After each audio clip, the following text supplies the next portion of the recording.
Саламатсыңдар ма балалар? Бүгін әдебиеттік оқу пәні бойынша 3 сыныптың 61 сабағы тақырыбы ойнай білуде өнер. Ендеше сабағымызды бастайық. Бірінші тапсырма шешендік сөздің мәнін түсіндіріп көр. Суретті пайдалан.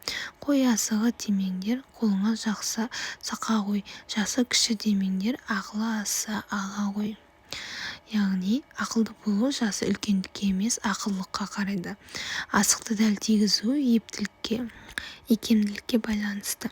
Сөзге шешен болу ойында епті болу керек балалар. Келесі тапсырма. Екінші мәтінді түсініп оқы. Елдестің ойыны. Елдестің ойында ойыннан басқа ештеңе жоқ. Әке-шешеге қолғабысы болмайды. Ал ойын дегенде жүгіріп кетеді. Мұның ойыны шатақ ойын емес, асық ойыны. Аспанға іліп қойған асықты атып алады. Мергендігінде шек жоқ. Ертемен үйден шыққанда бір асық бір сақама кетеді де кешкі 2 қалтасы толып қайтады. Балалар мұның сақасы арқадағы асығы, арқардың асығы, арқардың өзінде жүйрік болады деген секілді өсек айтады. Илануға болады, өйткені біз көріп жүрген асықтан сүйегі таза әрі салмақты. Қаздай тізіліп тұрған асыққа дәлдеп тұрып жіберіп қалғанда снаряд түскендей асықтар аспанға бірақ ұшады, жинай бер. Ұтылған адамның ашуы болатыны белгілі ғой. Балалар арқардың асығы ойнатпаймыз, қой асығымен ойнайсың деп дау шығарады. Ертеректе асық ойнаған азар, топ ойнаған тозар деген мақал болған. Сол топ ешкімді тоздырмай-ақ қызығып ойнайтын футбол ойынына ұласты. Оспаған Әубәкіров. Осы мәтіннің авторы. Үшінші тапсырма түсініп оқы. Әңгіменің авторы туралы әңгімеле. Оспаған Әубәкіров ақын, сықақшы. Оспаған Әубәкіров 1934 жылы дүниеге келіп, 1986 жылы дүниеден өткен. Алматы облысы Жамбыл ауданы Үшбұлақ ауылында туған. Ақынның Күлеміз-ау, Қағаз қалпақ және тағы басқа жыр жинақтары бар. Келесі тапсырма. 4-ші тапсырма. Елдестің іс-әрекетіне өз көзқарасыңды білдір. Өзің қандай ұлттық ойынды ұнатасың? Елдестің іс-әрекетіне көзқарасым дұрыс. Маған ақсерек, көксерек ойыны ұнайды. Аңға байланысты ойындар.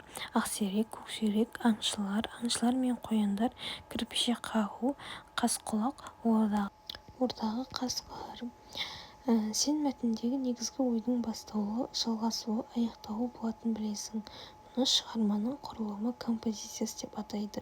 Композициялық құрылым сюжетпен тығыз байланысты. Сюжет шығармадағы оқиғалар тізбегі болып табылады. Келесі тапсырма. 5-ші тапсырма. Мәтіннің композициялық құрылымына талдау жаса. Бастауы асық ойыны. Жалғасуы елдестің асық ойынына құмарлығы. 2-ші асықтан ұтылған балалардың дауы. 3-ші асық ойнаған азар, топ ойнаған тозар. Аяқтаулы асық ойынының аздыруы. Келесі 6-ші тапсырма. Аяқтау бөлімде жазбаға түсіндірме беріп көр. Бір нәрсе немесе бір оқиға жөнінде түсіндірме беру үшін сол айтылғандарға дәлелдер келтіресің. Келісетінің не келіспейтін туралы айтасың.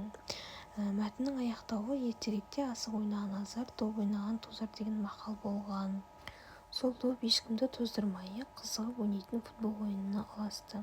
Түсіндірме. Доппен ойнау арқылы футбол ойыны көпшілікке мәлім болды. Осымен сабақ аяқталды балалар. Сау болыңдар.